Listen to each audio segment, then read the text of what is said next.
Hello, everyone. My name is Ogbo Awoke Ogbo, and I'm going to be taking you through this module on designing your innovation-driven organization. We're going to cycle this through four items. First, we're going to talk about designing for innovation, and we'll look at implementing the organizational design. Then we'll look at the people, people issues, people who will make it happen. And finally, how we're going to align people with the processes and then the technology. So why don't we get started talking about designing for innovation? We're going to look at the importance of structuring your organization. Then we touch a little bit on strategy, vision, mission, and the supporting culture. And then we look at the 7S framework so that we can situate the designing, structuring for your organization. So you now have a feature or a product, you have a very exciting innovation. But you see, having an idea or having a breakthrough product or feature isn't enough. Now, like I've always told entrepreneurs, that if an innovative product could serve 10 people, an enterprise will serve 10 millions. So you don't want to stop at just the exciting product that you have. You've got to be able to transition your product to a business model. And a business model is like the toll gate of your business. That's where the money from the customers, from the market, meets the value that you provide. And you want to turn that business model into a company, into a brand, into an enterprise. And that is very, very, very key, because you don't just want to stop at a product. You don't want to deal with commodities. You want to deal with solutions. And this is interesting because Apple has given us their secret. And why I like talking about Apple, especially for entrepreneurs whose core competence is in innovation, is because Apple itself is a very innovative organization. And they say that success leaves footprints. And so the founder was Steve Jobs, who made this quote, the late Steve Jobs. He said, "We have a very simple, clear organization. It's very easy to know who has authority for what, who has responsibility for what. There's no politics about it. They are virtually politics-free organization." So I can begin to tell you that Apple's success is more than 90% based on its structure than on the beautiful products that it makes. And so why structure your organization? Like we said already, you want to take your idea beyond feature, beyond a product, to a company, to a brand. And you see, in business, we focus not on idea, but opportunity. So you want to advance your idea to opportunity for the market. And you want to be able to develop structure your organization so that you can deliver your innovation value chain. So you start from a certain raw material and then you have an end product. So it is an organization, the way you structure that organization, that's going to be able to deliver each of those value chains.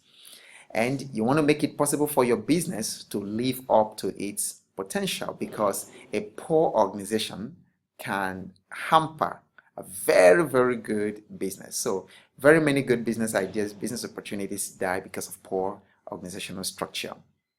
And again, you want to be able to set up your business in such a way that it can eventually run without you, especially because most entrepreneurs value their time freedom. But if you have a poor organization, you find that you always have to be there to get the work done by yourself. But if it's well structured with accountabilities, with clearly defined roles and reporting, you may be able to once in a while take a vacation. And finally, you want to give yourself permission to work on your business rather than in it. Michael Gerber popularized this idea about working on your business rather than in it. And the simple idea is that the fact that you are a specialist or a skilled person in a particular area does not automatically make you a very good businessman. For instance, if you cook very well, your dishes are fantastic, that does not make you a good restaurant operator. And again, you see medical doctors and lawyers, brilliant professionals, but they are unable to run a good business. And then often they have to find somebody who has business skills to be able to run the hospital or the law firm for them. So structuring your organization will allow you to work on your business, to spend more time developing your business, thinking about the big picture than being stymied in it. Now, poor organizational design can slow down your growth, can become a barrier to the success of your beautiful innovation. So many businesses, like I've already said, fail, not because they have bad ideas or bad products, but they are poorly structured. It can cause internal infighting and politics and power grabs. You don't want this to happen in your organization, especially in a creative enterprise. When people begin to bite each other, to fight each other, and multiply conflicts. Because roles are not clearly defined, the structure is not smooth. That's what can happen. You don't want that to happen. And then, of course, if something like that happens, it kills innovation. And then at the end of it, your end user suffers because you neglect them. People are busy fighting themselves, and then the customers for whom you're developing suffer. And ultimately, when that happens, the company can fail. You don't want none of this to happen to your beautiful, innovative ideas. So we have to give attention to structuring. Now, let's begin to touch a little bit on vision, on mission, and values. Why are these important? Because your structure follows your strategy. Your structure follows your strategy. You've got to structure based on the strategy that you're using to bring your product to the market. And what are vision, mission, and values? Often these terms are a bit amorphous and quite confusing for a lot of people, but it's very easy. One way I find it very easy to understand vision and mission and the difference is if you put a ROI to each of them, it tells you exactly what a visionary does and what vision should do. So your organization's vision encompasses the future you want to create for the community and you want to impact, not just for your organization. It also deals with why you are doing what you're doing. While the mission, just like a missionary, mission does the work. The missionary does the work. Your mission is what it takes to make your vision come true, bringing it to life, the doing part.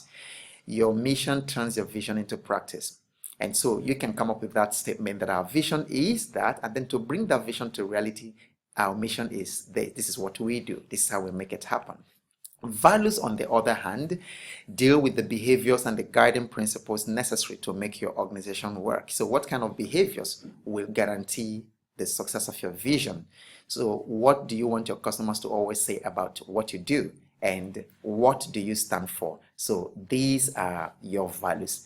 And so finally, in this part, I'm going to introduce you to the 7S framework. And basically, McKinsey 7S says that for your business, your innovative organization to run smoothly, to fulfill its reason for being, you've got to hold these 7 things in tension. First is strategy, which is the plan you devise and maintain in order to have advantage over your competition. The structure is what we are talking about, the way you plan the organization. The systems, the daily activities and procedures that employees will have to engage in to get the job done. Shared values are the corporate values and then the work ethic of your entire organization. And then why your style deals with the leadership adopted. And then your staff, of course, are the employees and their capabilities, and then the skills, the actual skills and competencies of the employees working in the company. So we're going to go to the next part of the module shortly.